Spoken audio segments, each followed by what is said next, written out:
제18화 해와 달의 기치를 들고 장세평에게서 그 지적을 받고 보니 관우는 자신들의 무리에 큰 결함이 있다는 것을 깨달았다.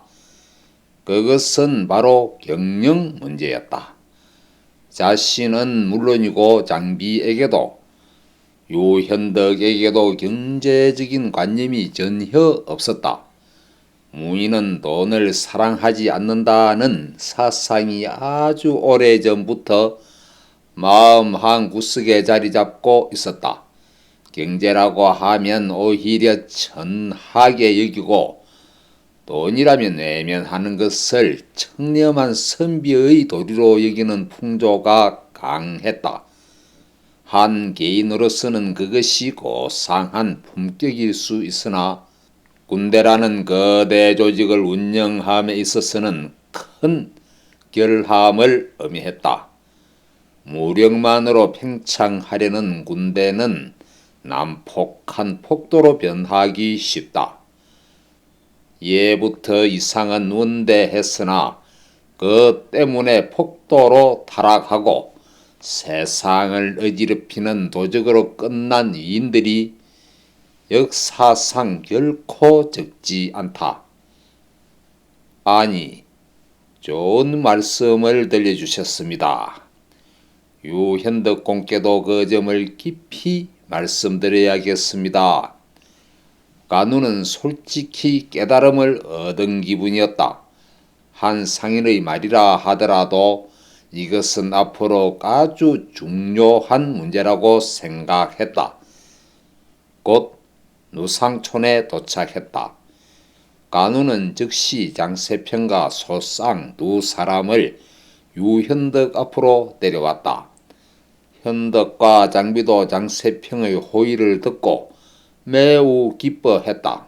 장세평은 말 50피를 무상으로 제공했을 뿐만 아니라 현덕을 만난 후 그의 인물됨을 더욱 높이 사서 준마에 싣고 왔던 쇠, 천건과 짐승가죽, 비단, 광목 등의 옷감 100필 그리고 금은 500냥을 모두 현덕에게 주며 헌납했다. 부디 군을 조직하는 비용으로 쓰십시오. 그때 장세평은 덧붙였다. 아까 오는 길에도 말씀드렸듯이 소인은 어디까지나 이익을 추구하는 상인입니다. 무인에게는 무도가 있고 성현에게는 문도가 있듯이 상인에게도 이도라는 것이 있습니다. 비록 헌납하오나 소인은 이것을 의로운 마음이라고 자랑하지 않겠습니다. 대신 오늘 드린 말과 금은이 10년 후 또는 30년 후에는 막대한 이익을 낳기를 바랍니다. 다만 그 이익은 소인 혼자 욕심 부리려 하지 않습니다. 공궁한 처지에 있는 만백성에게 나누어 주십시오. 그것이 저의 희망이며 또한 저의 상인정신이라고 말씀드릴 수 있습니다. 현덕과 관우는 그의 말을 듣고 크게 감동하여 어떻게든 이 인물을 동료로 붙잡아 두고 싶어 했으나 장세평은 정중히 거절했다. 아니요, 저는 워낙 겁이 많아서 전쟁을 하시는 여러분 곁에 머무를 용기가 없습니다. 혹시라도 다시 도움이 될 일이 있을 때 찾아오겠습니다. 그는 황급히 어디론가 떠나가 버렸다. 쇠, 천건, 짐승 가죽과 옷감 100필, 금은 500냥, 뜻밖의 군비를 얻게 되자 현덕 이하 세 사람은 이것이야말로 하늘이 도운 것이라 여기며 더욱 마음을 분발했다. 곧바로 인근의 대장장이들을 불러 장비는 일장 8척이나 되는 사물을 제작, 주문하고 관우는 무게 수십 건이 나가는 은을돌을 제작하게 했다. 병사들의 철갑, 창, 칼 등도 아울러 맞추니 불과 며칠 만에 완성되었다. 해와 달의 깃발, 비룡의 깃발, 안장, 화살촉까지 군장은 일단 갖추어졌다. 그 무렵에는 인원도 200명쯤 되었다. 물론 천하에 임하기에는 부족한 작은 어병에 불과했지만 장비의 훈련과 관우의 군율, 그리고 유현덕의 등망은 병졸 하나에게까지 잘 스며들었다. 마치 하나의 몸처럼 200명의 병사들은 작은 동작 하나하나까지 일사불란하게 움직였다. 자, 그럼 어머니 다녀오겠습니다. 유현덕은 어느 날 무장한 채 어머니께 작별을 고했다. 병마는 조용하고 엄숙하게 고향을 떠나갔다. 유현덕의 어머니는 그 모습을 뽕나무 아래서 언제까지나 지켜보고 있었다. 울지 않으려 참는 눈에는 뜨거운 눈물이 샘물처럼 고여 있었다. 그보다 앞서 관우는 현덕의 편지를 지니고 유주 탁군의 태수 유언에게로 사절로 가 있었다. 태수 유언은 무슨 일인가 싶어 관우를 성 안으로 들여 대청마루에서 접견했다. 관우는 예를 갖춘 뒤 물었다. 태수께서는 지금 사방에서 무사 선비를 구한다고 들었습니다. 과연 그러합니까? 관우의 펀당당하기 그지없었다. 유언은 첫눈에 그가 예사 인물이 아님을 알아보고 그 불손함을 꾸짖지 않은 채 대답했다. 그렇소. 상황이 급해 큰 길목마다 방을 붙여 병사를 모집하고 있어. 경 또한 경문을 보고 찾아온 호걸이요. 그러자 관우가 말했다. 그러합니다.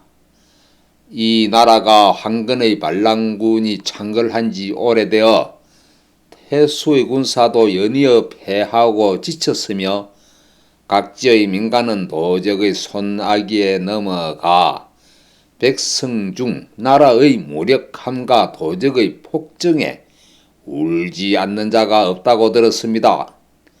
아첨하거나 두려워하지 않고 솔직하게 말한 뒤 관우는 다시 덧붙였다.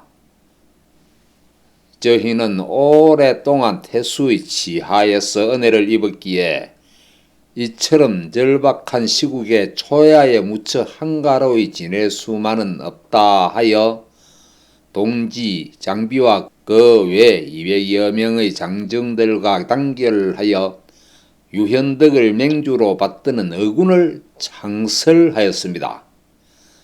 해서 태수의 군에 합류해 작은 힘이나마 보태고자 하오. 태수께서는 저희 어병의 합류를 어떻게 생각하십니까? 말을 마친 관우는 현덕의 친서를 내어 읽어보기를 청했다. 유언은 이를 듣자마자 크게 기뻐했다. 이 위급한 때에 경들 같은 진심 어린 호걸들이 나의 미력함을 도와주러 찾아주니 이야말로 천우신조라 할 수 있어. 거절할 리가 있겠소?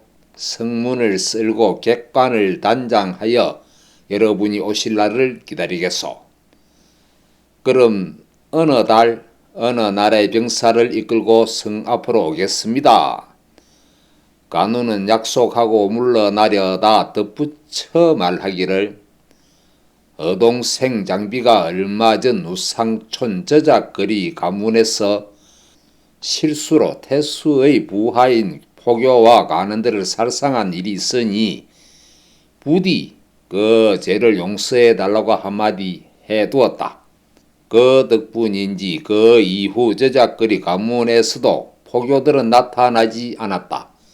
아니, 그뿐만 아니라 미리 태수의 명령이 있었던 듯 유현덕 이하 삼걸과 200여 명의 여병이 갑자기 누상촌을 떠나 군의 부성으로 향할 때 가문 위에는 깃발이 세워졌고 수비병과 간원들은 정렬하여 그들의 행차를 정중히 배웅했다.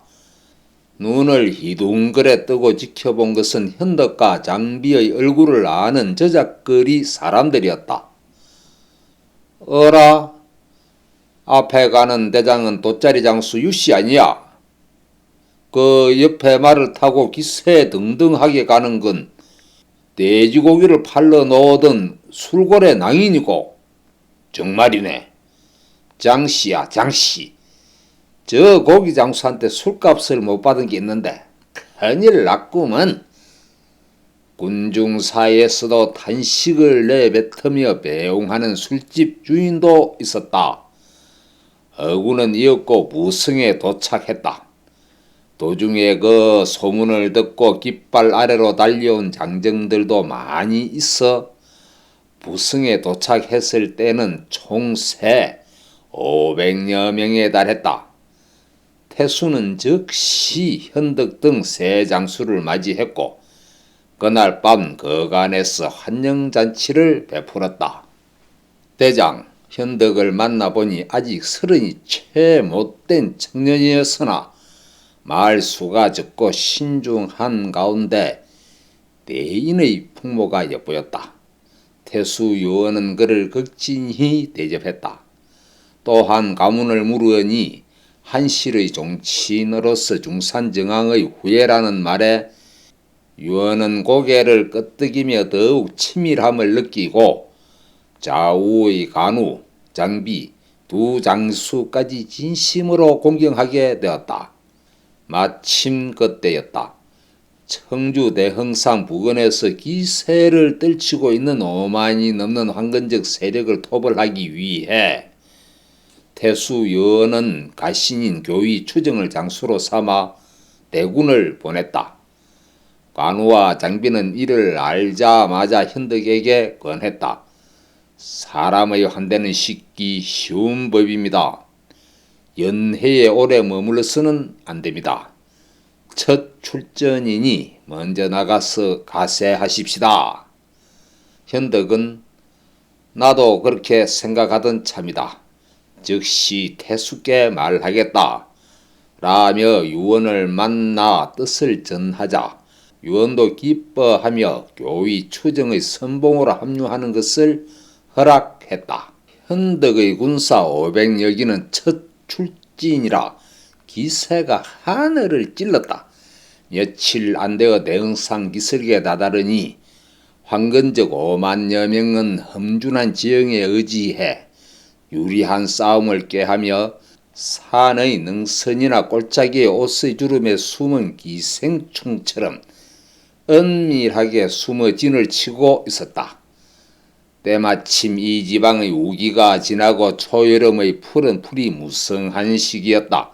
전투가 길어지면 적은 지형의 이점을 살려 종횡무진 기습할 것이고 여러 주의 황건적과 연락하여 퇴로를 차단한다면 현덕군은 포위망 속에서 전멸할 위기에 처할지도 모를 일이었다. 현덕은 생각했다.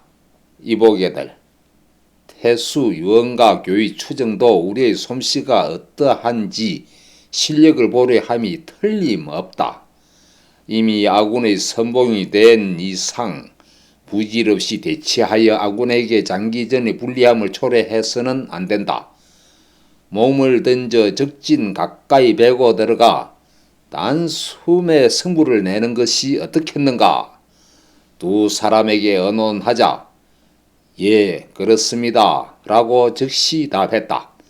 이들은 500여기를 정비한 뒤 갑자기 북을 울리고 일제히 함성을 지르며 새떼의 군무처럼 흩어짐과 이동에 흐트러짐이 없고 흐르는 구름처럼 그 변화가 무궁무진한 좋은 진으로 상기석을 향해 압박해 들어갔다.